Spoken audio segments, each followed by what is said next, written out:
दिल्ली विधानसभा में आज हंगामे के आसार। आज दोपहर 12 बजे पेश होगी कैग की 14 पेंडिंग रिपोर्ट्स। कैग की रिपोर्ट्स में सीएम आवास, शराब घोटाला और बसों की खरीद जैसे मामले शामिल। आबकारी, पीडब्ल्यूडी, सिंचाई, स्वास्थ्य, शिक्षा और डीटीसी विभाग में गड़बड़ी का आरोप। दिल्ली बीजेपी अध्यक्ष वीरेंद्र सचदेवा का बयान, कहा कैग रिपोर्ट आपके काले कारनामों का चिट्ठा है, भ्रष्टाचारियों को देना होगा जवाब। सीएम रेखा गुप्ता ने अपने आवास पर लोगों से की मुलाकात। दिल्ली की सीएम बनने पर लोगों ने दी बधाई। दिल्ली के सीएम दफ्तर से बाबा साहेब अंबेडकर और भगत सिंह की तस्वीर हटाने का पूर्व सीएम आतिशी का दावा गलत। नए वीडियो में साइड वॉल पर दिखी दोनों तस्वीर। बीजेपी ने तस्वीरें जारी की। आतिशी के दावे पर बोली सीएम रेखा गुप्ता, कहा मैं विपक्ष के प्रति नहीं, जनता के प्रति जवाबदेह हूं। दिल्ली सरकार में मंत्री कपिल मिश्रा ने कहा, सीएम के निर्देश पर हर विभाग बना रहा है 100 दिन का एक्शन प्लान। तेलंगाना के नागौर कुर्नूल टनल में फंसे मजदूरों को निकालने के लिए रेस्क्यू जारी। 22 फरवरी को सुरंग का एक हिस्सा ढहने से फंसे हैं लोग। दिल्ली नगर निगम के 12,000 अस्थायी कर्मचारियों को आज मिलेगी बड़ी सौगात। आज दोपहर 2 बजे सभी कर्मचारी को स्थायी करने का आएगा प्रस्ताव। दिल्ली के पूर्व सीएम अरविंद केजरीवाल ने सोशल मीडिया पर दी जानकारी। लिखा, आम आदमी पार्टी ने अपना वायदा निभाते हुए निगम के अस्थायी कर्मचारियों को स्थायी करने का फैसला किया। पीएम मोदी गुवाहाटी में जुमोही बिनंदरी कार्यक्रम में हुए शामिल। 8,000 से ज्यादा कलाकारों ने किया जुमोही डांस। चाय उद्योग के 200 साल पूरा होने पर हुआ प्रोग्राम। पीएम मोदी ने जुमोही बिनंदनी कार्यक्रम में पारंपरिक ड्रम बजाया। कहा, यह भारत की समृद्ध विविधता का प्रतीक। असम के सीएम हिमंता बिस्वा शर्मा ने तीर कमान और चाय की टोकरी देकर पीएम मोदी का किया स्वागत। कार्यक्रम में विदेश मंत्री एस जयशंकर सहित 60 देश के मिशन प्रमुख भी हुए शामिल। पीएम मोदी ने खुद को बताया पूर्वोत्तर की संस्कृति का ब्रांड एम्बेसडर। कहा, एक समय था जब देश में असम और पूर्वोत्तर के विकास की उपेक्षा की जाती थी। पीएम मोदी ने कहा, मैं पहला प्रधानमंत्री हूं जो काजीरंगा में रुककर दुनिया को इसकी जैव विविधता के बारे में बता रहा है। असमिया को शास्त्रीय भाषा का दर्जा भी दिया। पीएम मोदी ने चाय बागान श्रमिकों की आय बढ़ाने लोन की बात कही। कहा, चाय की खूबसूरती और महक को एक चाय वाले से बेहतर कोई नहीं समझ सकता। पीएम मोदी ने गुवाहाटी में किया रोड शो। सड़क के किनारे भारी तादाद में उमड़ी लोगों की भीड़। पीएम मोदी ने गुवाहाटी में एक प्रदर्शनी का किया दौरा। सीएम हिमंता बिस्वा शर्मा भी मौजूद रहे। असम से पहले बिहार के भागलपुर में पीएम मोदी का लालू यादव पर डायरेक्ट अटैक।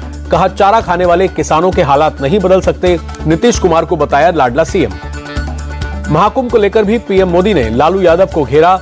कहा, राम मंदिर निर्माण से चिढ़े जंगलराज वाले महाकुंभ को गाली दे रहे हैं। बिहार की जनता उन्हें माफ नहीं करेगी। प्रधानमंत्री ने कहा, बिहार का मखाना सुपर फूड। 365 दिन में से मैं 300 दिन मखाना जरूर खाता हूं। बिहार के मखाना को अब दुनिया के बाजार में पहुंचाना है। बिहार के भागलपुर में पीएम मोदी ने किसान सम्मान निधि की 19वीं किस्त जारी की। 9 करोड़ 80 लाख किसानों के खाते में पैसा पहुंचा। सीएम नीतीश कुमार बोले, मोदी जी के नेतृत्व में देश का विकास हो रहा। बिहार की तरक्की में पीएम मोदी का पूरा सहयोग। नीतीश कुमार ने भी जंगलराज की याद दिलाई। कहा, लालू राज में लोग शाम को घर से निकलने में डरते थे।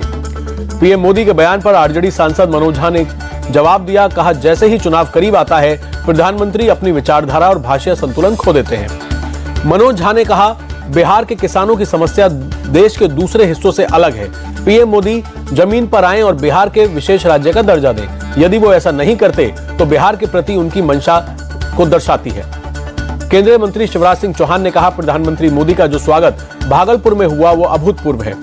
केंद्रीय मंत्री चिराग पासवान का बयान। बोले, जो लोग प्रधानमंत्री के बार बार बिहार आने पर सवाल उठा रहे हैं, शायद उन्हें नहीं पता कि इससे पहले भी प्रधानमंत्री बिहार आ चुके हैं।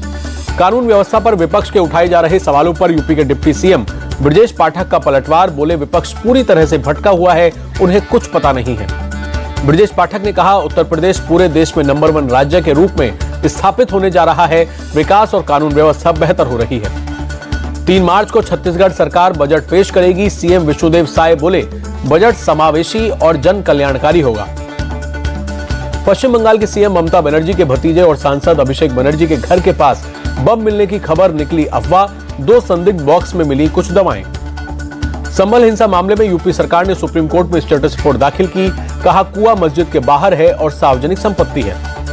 राजस्थान के झुंझुनू में छात्राओं को गवर्नर हरिबाहु बागड़े ने संबोधित किया। कहा, गलत नजरों से देखने वालों से डरे नहीं, ईंट का जवाब पत्थर से दें। गवर्नर हरिबाहु ने विजयनगर में छात्राओं से रेप और ब्लैकमेलिंग की घटना पर नाराजगी जताई। कहा, जो डरे नहीं वो आज हिंदू है और जो डर गए वो उधर है। बंगाल सरकार ने स्वास्थ्य कर्मियों को तोहफा दिया। सभी इंटर्न्स, हाउस स्टाफ और ट्रेनी डॉक्टरों की सैलरी 10,000 रुपए बढ़ाई। बंगाल के सीनियर डॉक्टरों की सैलरी 15,000 रुपए बढ़ी। अब डिप्लोमा होल्डर्स को 80,000, पीजी होल्डर्स को 85,000 और पोस्ट डॉक्टरेट होल्डर्स को 1 लाख रुपए हर महीने मिलेंगे। भारत में सिंगापुर के उच्चायुक्त साइमन वोंग ने सीएम हेमंता से मुलाकात की। तस्वीर की शेयर ट्वीट कर लिखा, सीएम हेमंता से मिलकर सम्मानित महसूस हुआ। फ्रांस दौरे पर सेना प्रमुख जनरल उपेंद्र द्विवेदी। पेरिस में फ्रांसीसी सेना प्रमुख और उपेंद्र द्विवेदी के बीच रक्षा सहयोग को लेकर बैठक हुई। CAQM ने दिल्ली NCR में ग्रैप 2 के सभी प्रतिबंध खत्म किए। ग्रैप 1 के सभी नियम लागू रहेंगे। ओडिशा के कई शहरों में सुबह सुबह छाया घना कोहरा, विजिबिलिटी हुई बेहद कम। जम्मू कश्मीर में शीतलहर के बीच बड़ी पर्यटकों की संख्या। डल झील में ठंड का आनंद लेते नजर आए पर्यटक। जम्मू कश्मीर के गुलमर्ग में आर्मी के जवानों ने कौशल का किया प्रदर्शन। एवलॉन्च के दौरान रेस्क्यू ऑपरेशन और सीमा सुरक्षा की क्षमता को दिखाया। महाशिवरात्रि से पहले अयोध्या में श्रद्धालुओं की भारी भीड़। राम मंदिर में दर्शन के लिए लंबी लंबी लाइनें। महाशिवरात्रि से पहले वाराणसी में उमड़ने लगा श्रद्धालुओं का हुजूम। काशी विश्वनाथ मंदिर में दर्शन के लिए पहुंच रहे हैं लोग। सपा अध्यक्ष अखिलेश यादव ने सीएम योगी पर ट्वीट कर साधा निशाना। लिखा, महाकुंभ में कई बार जाकर भी वैचारिक उद्धार नहीं हुआ। नैतिकता, सत्यनिष्ठा, मानवीय संवेदनाओं को खो दिया। महाशिवरात्रि के मौके पर श्रद्धालुओं की भारी भीड़ की संभावना को देखते हुए नया ट्रैफिक प्लान लागू। 27 फरवरी की सुबह 8 बजे तक मेला क्षेत्र में सभी गाड़ियों की एंट्री बंद। श्रद्धालु निर्धारित 36 पार्किंग में खड़ी करेंगे गाड़ी। रेलवे स्टेशन और बस स्टैंड से मिलेगी शटल बस सेवा। मेला क्षेत्र के सभी रास्तों को वन वे किया गया।